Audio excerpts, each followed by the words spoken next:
masasabi niyo sa pag-stay niyo dito sa Croatia? Sulit. Oh, sulit. Worth it. Oh, bakit daw sulit? O, kasi ako na magsasabi.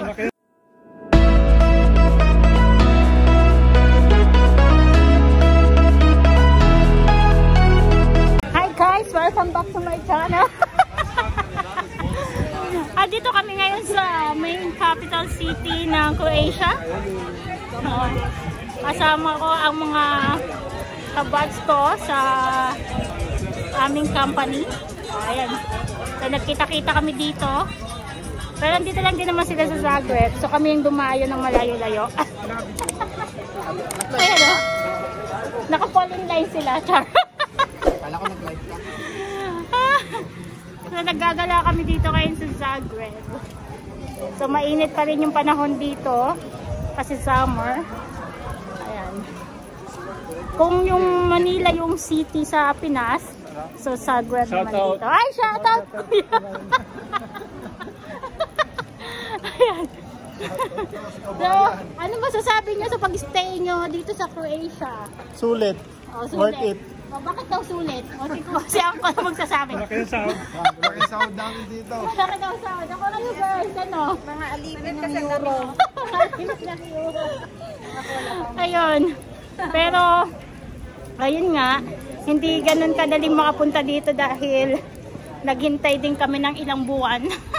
Kung hindi dahil kay Boss Ivan, hindi kayo makakarating dito. Shoutout kay Uncle Ivan. Ano namin yung char. Ayun. Ito po si Boss Ivan. Siya yung tulay. Siya yung tulay ng lahat. May mga mag-a-apply pa, luwapin na kay Boss Ivan. Contact na lang. Baka malibre kayo ng ano, ng placement.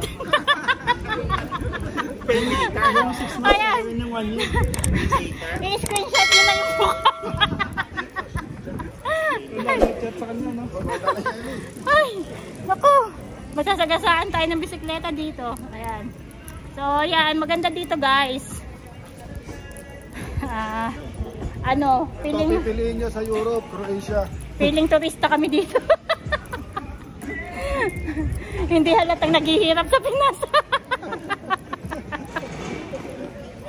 Ay, hindi halatang may utang na binabayaran. Utang nyo, tinakbuhan nyo na. Nag 1, 2, 3 na. Nag 1, 2, 3.